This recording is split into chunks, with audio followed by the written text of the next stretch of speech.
Now then, this is how to make a Moxon Vice for cheap. I learned this whilst working at Woody's Woodworking Wonderland in Worcestershire. These are the pieces you need. This is the hardware. 3/4 inch rods, 3/4 inch nuts, locking nuts, washers, spring washers, and this is just used for as a guide when you're drilling holes. So this is the space I'm going to fix it to. This is a fold up workbench. Bench is probably pushing it. You can see that there are the supports. It's basically just a couple of bolts that bolt into the sides, and the Moxon Vice is going to clamp onto this lip here and provide a vice here.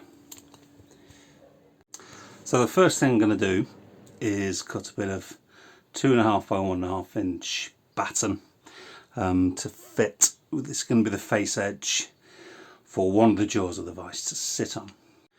So this is how the front batten is fitted to the worktop,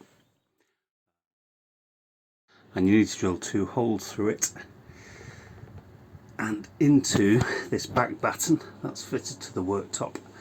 Now the back batten is fitted sideways, as it were, so you've got to drill through the lengthways from batten and into the rear back batten. So allowing for the thickness of this wood, but also needs to be clearance for the holes for the bolts on the back batten. Yeah, thickness of the wood is about 4 centimetres, so if you do it 2 centimetres, then that should hit the back of the back batten.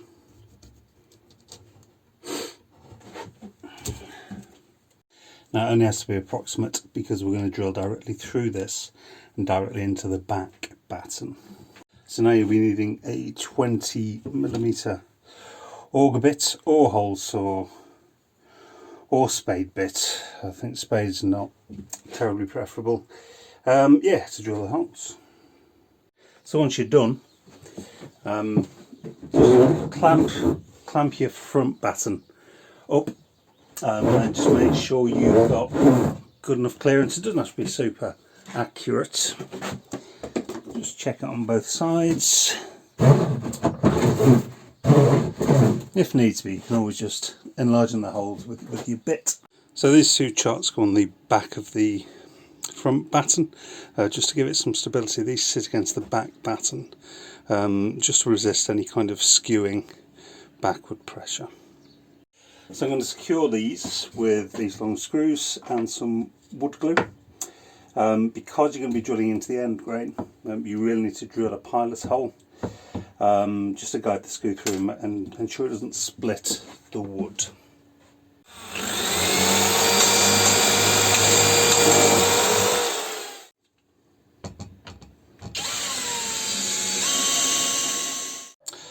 So next is determining the jaws. Now in this case I'm going to need the jaws to stop about here to allow for some clamping, as there.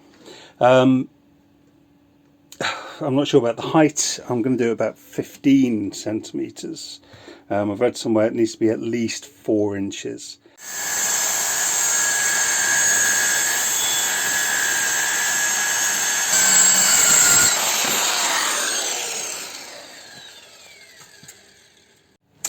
So the next stage is to get holes drilled in the front and back jaws once you've cut them and sanded them. And make sure they're centred. That's 86, that's 102.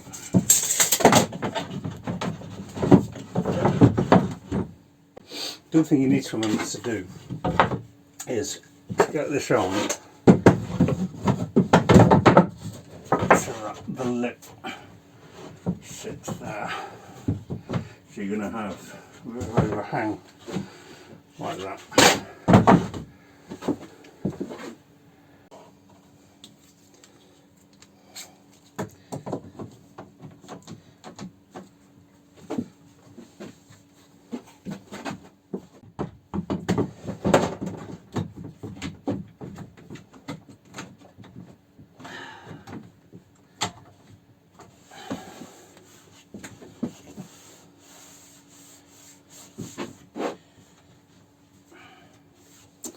So that's that clamped in position. So now the rear jaw is clamped. I've just marked a line along the centre line of the front batten because the jaw is going to be lined, so there's going to be cork on both sides. So we're going to glue and screw this rear jaw onto the rear batten, and that's what the guideline's for. Also, I'll be doing screws above and below the line just to introduce some, what would you call it, kind of vertical hold really. If you do it all along one line you're going to have a pivot point. Actually I forgot a step. So we don't glue and screw yet because we've got to put a nut on the face edge of the front batten, and which will sit on the rear edge of the rear vice. So we need to drill the hole through first. So we can't glue and screw because we need to be able to remove it. So I'll do that now, and then we'll get on with fitting the nut into the front batten.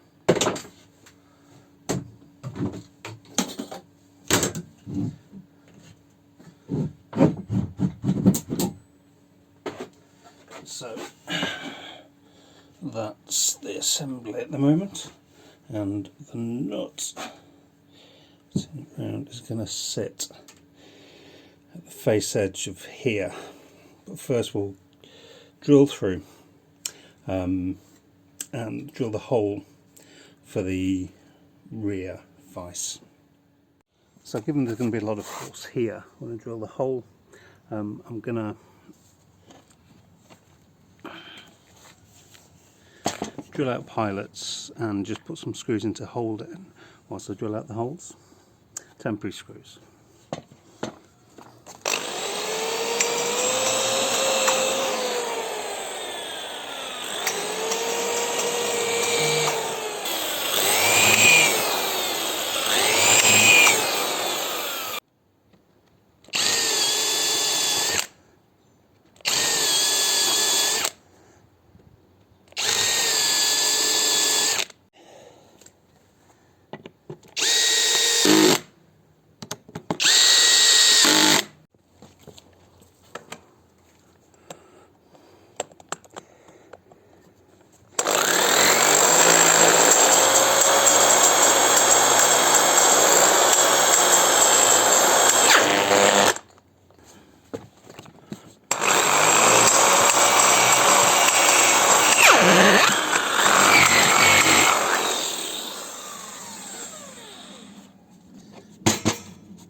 So onto the mechanism to open and close the vice.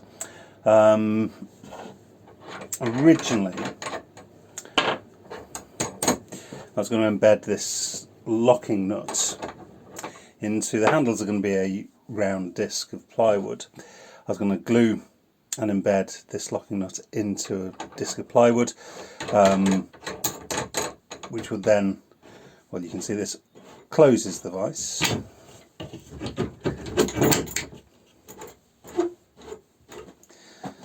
Now the issue is, over time, the nylon may become dislodged, and then essentially your disc will just slide off like that, which is not very good. So, the plan I've come up with, I'll just demonstrate it with a nut this time, is to have two nuts, two discs, one sat here, one sat there, and they will, I'll mount them kind of individually, and then what I'll do is, so the mechanism is this. So if you turn with this nut, it closes it. If you turn with this nut, that kind of pushes against the back nut, so they keep each other tight essentially, and that opens it. So I'll mount it in two discs, both in two discs. I'll still use the locking nut for this back nut, and then I'll attach the two discs together. So when it's turned right, it will move the back nut. When it's turned left, when it's turned left, it'll move the back nut. When it's turned right, it'll move the front nut. That's the plan anyway.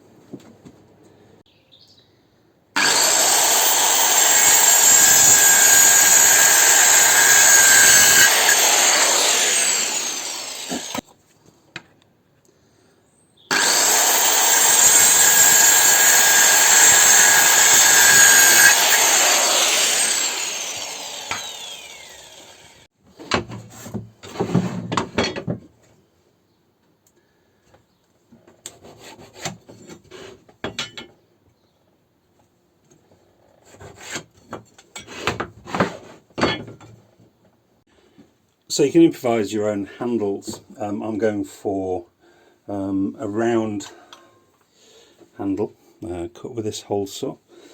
This is around 110mm, 114 to be precise.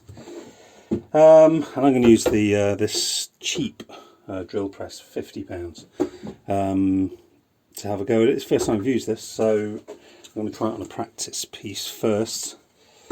Now, the casual reading I've done around it is that when using a hole saw, try to use as lower revs as possible. I've set this on to 580, which is the slowest it'll go. So I'm just going to clamp these up and then give it a go, see what happens.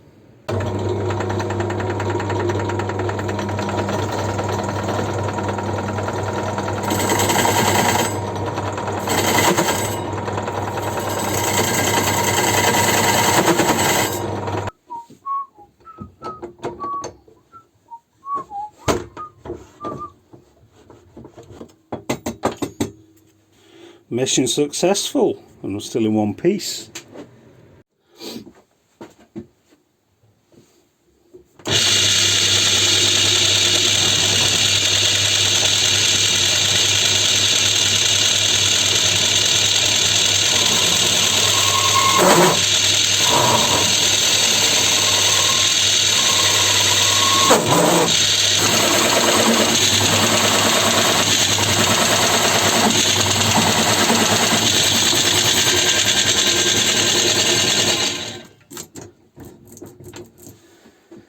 We're on.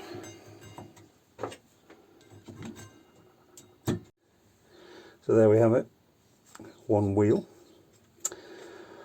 Only 3 more to go. Be done by Christmas. So moving on to the winding handles, I didn't really want to go through the hassle of chiseling these nuts out yet again. It was a faff for those here. So what I decided to do is drill out. This is the test piece. So to drill out the hole originally with a 30mm spade bit. Then what I've done is just started the just chiselled into the shape, basically the nut. Put the nut in to that shape, and then a combination of using the vice on my workmate, and also hammer. Give it a good bashing, and then essentially you've got a nice pressure fit that won't require any glue either. So this essentially turned into a glueless build, and hopefully that's as pretty solid as you're going to get. So what I've done here is start to pair. There's going to be two, obviously, as I said. I need to put a locking nut into one, and then a normal nut into the other, and then I'm going to sand them off to equal them out, and that should be nearing job done. Speed. So I've set the speed on this to 1220. 1220.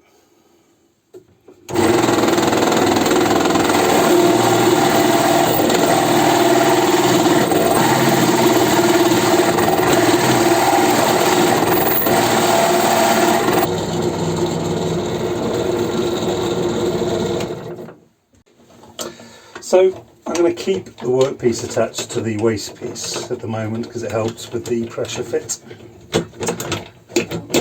the first thing I need to do is get these bloody things off. Is to start, so just chiseling to the top to make it nut shaped, if that's the thing.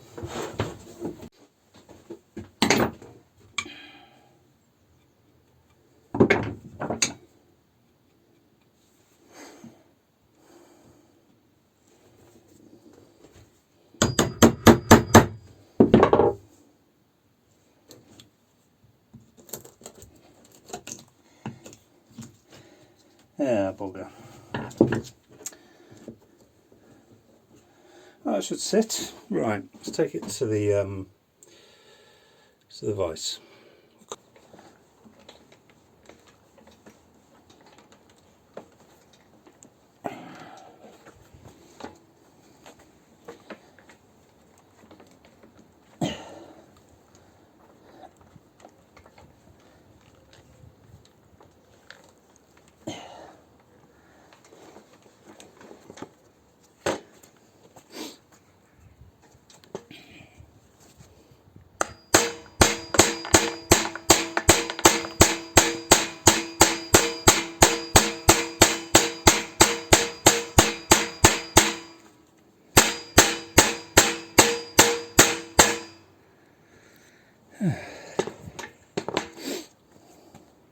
So just another little tip, try and get your bolt seated parallel to the face of the handle. If it's skewed, this will wobble like that when being turned. Now this one's not too bad, hopefully. So I think that's okay. There's going to be tolerance for that. In terms of if we get a, this is a back one, this is a front one, and if we squeeze them together, yeah, they're pretty parallel, so that one will do. So the best way really to do this chiselling is to find a chisel with the same size, approximately, as the nut face. Nut face, that sounds like a Viz character. It should be. Okay, that's the what do you call these spinny things, spinners, round things, done. put it together, make sure it works. So yeah, so they're both quite nicely lined there, so they put together. So next I'm just going to prepare the pilot holes in the countersinks for the front dial knob, round thing. Yeah, pilot holes and countersink. I've just put the bolt in basically and put them together as tight as I can, basically just to align them, so the pilot holes will follow through. Just pre-mark this, just eyeballed it really.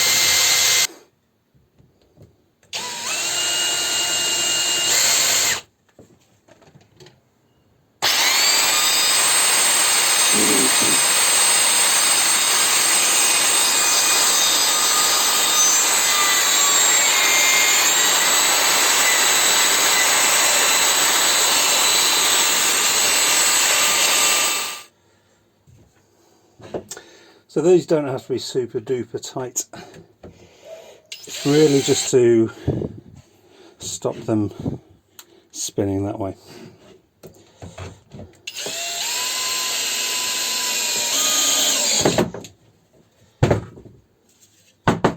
And there we are, finished handle. Okay, and a final test fit.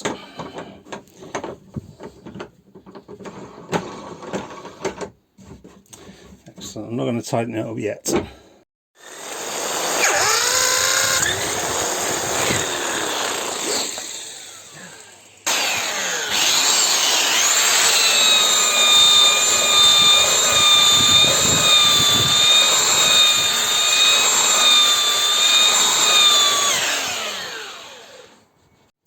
So now I'm working on the front jaw.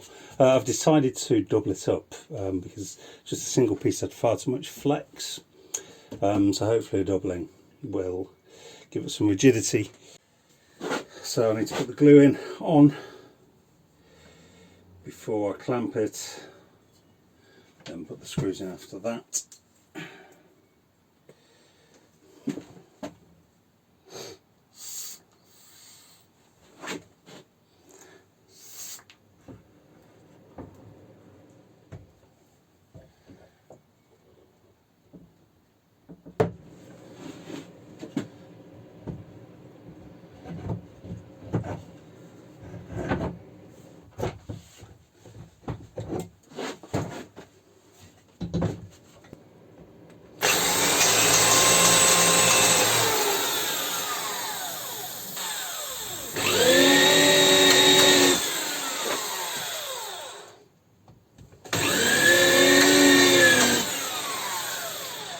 Screws I'm using are 4mm by 30mm.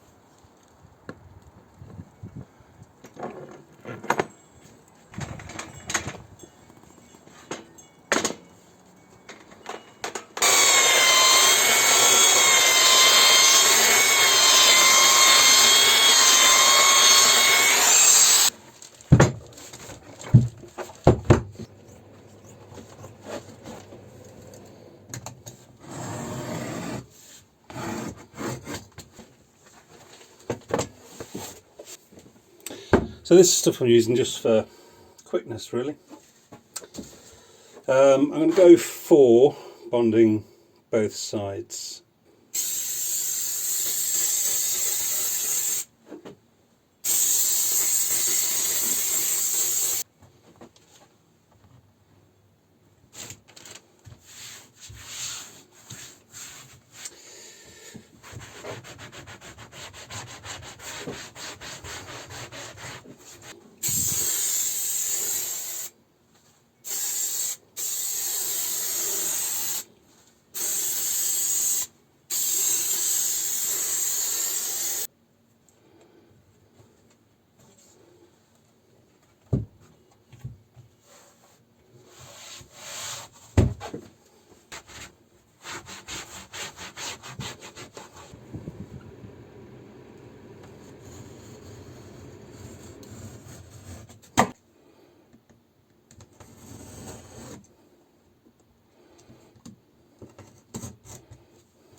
So finally on to making the handles for the discs. You don't have to add this, but the parts probably in total cost about £6. That's for these threaded insert nuts M6 and this kind of free moving handle. They're available from Axminster Tools. They're in the UK. I'm sure there's an equivalent in other parts of the world. What do you need? Washers, these, those, 8mm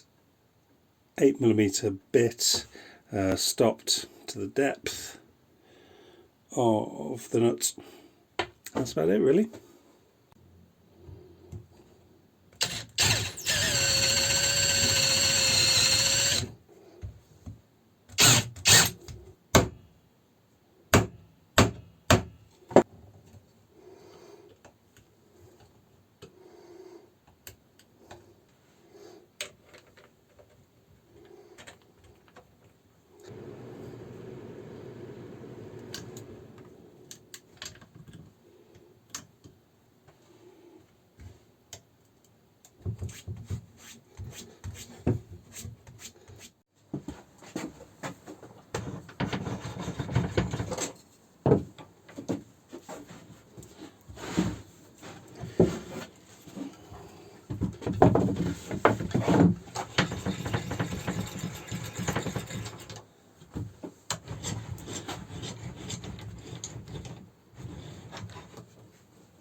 This bloody nozzle.